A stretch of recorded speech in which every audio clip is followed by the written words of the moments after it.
એક ધારાસભ્ય રાજીનામું આપી શકે છે। આપના ધારાસભ્ય હેમંત ખવા રાજીનામું આપે એવા સમાચાર મળી રહ્યા છે। જામજોધપુરના આપના ધારાસભ્ય છે હેમંત ખવા, જે પણ રાજીનામું આપી શકે છે। આ મહત્વના સમાચાર અત્યારે મળી રહ્યા છે।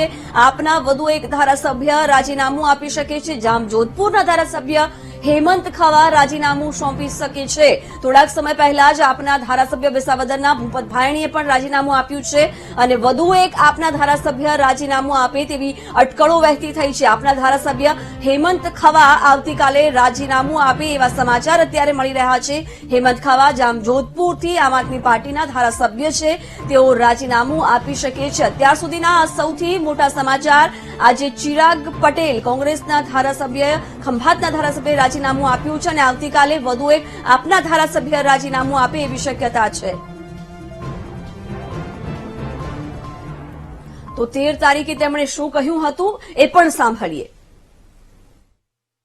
નહીં, મારા ધ્યાનમાં કોઈ બીજા જાય એવી અટકળો તો અલગ અલગ છેલ્લા 1 વર્ષ દિવસથી ભૂપતભાઈ ભાયાણીની હાલતી હતી, પણ 1 વર્ષ દિવસ પછી અટકળ સાચી આજે સાબિત થઈ છે। બીજા કોઈ ધારાસભ્ય જાય એવું ક્યાંય મને લાગતું નહીં। મારા ધ્યાનમાં કોઈ બીજા જાય એવી અટકળો તો અલગ અલગ છેલ્લા 1 વર્ષ દિવસથી ભૂપતભાઈ ભાયાણીની હાલતી હતી, પણ 1 વર્ષ દિવસ પછી અટકળ સાચી આજે સાબિત થઈ છે। બીજા કોઈ ધારાસભ્ય જાય એવું ક્યાંય મને લાગતું નહીં। કેમ ના બનાવેલ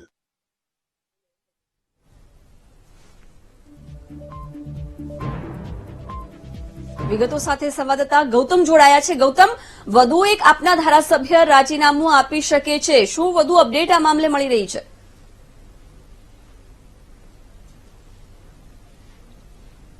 જી ગૌતમ,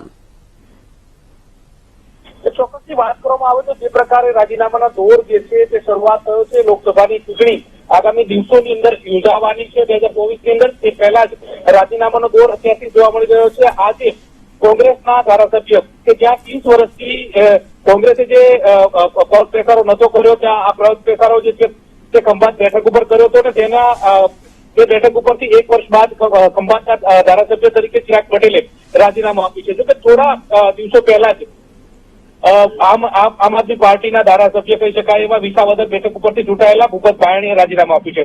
ત્યારે વધુ એક આમ આદમી પાર્ટીને ઝટકો લાગે તે પ્રકારના એંધાણ વર્તાઈ રહ્યા છે અને જે અંતર્ગતની વાત કરવામાં આવે તો હેમંત ખવા રાજીનામું આપે તે પ્રકારના એંધાણ સક્રિય બન્યા છે, એટલે કે તે પણ પક્ષ સાથે છેડો પાડે તે પ્રકારની શક્યતા જે છે તે થઈ ચૂકી છે। આવતીકાલે તેઓ પણ પક્ષ સાથે છેડો પાડી ધારાસભ્ય તરીકે છેડો પાડી અને ભારતીય જનતા પાર્ટીમાં કે અન્ય પક્ષમાં જોડાય તે પ્રકારની બાબતો સામે આવી રહી છે। અત્યારે તોડજોડની રાજનીતિ જે છે તે સક્રિય થઈ છે। અત્યારે હવે જોવાનું રહે છે કે જે પ્રમાણે સંખ્યાબળની વાત કરવામાં આવે તો કોંગ્રેસ પાસે હવે જેટલા ધારાસભ્યો રહ્યા છે, જ્યારે આમ આદમી પાર્ટી પાસે 8 જેટલા છે, ત્યારે પછી કોણ રહે છે અને કોણ જાય છે એ તો જોવું રહેશે। બિલકુલ ગૌતમ, આભાર જાણકારી આપવા બદલ।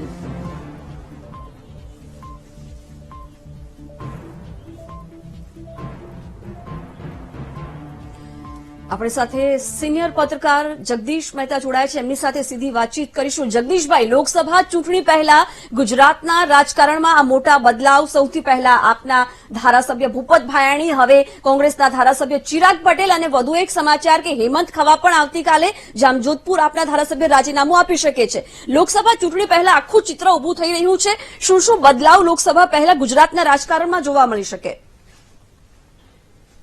બેન, ભારતીય જનતા પાર્ટી એવું ઈચ્છે છે કે વિપક્ષનો એવો કોઈ પણ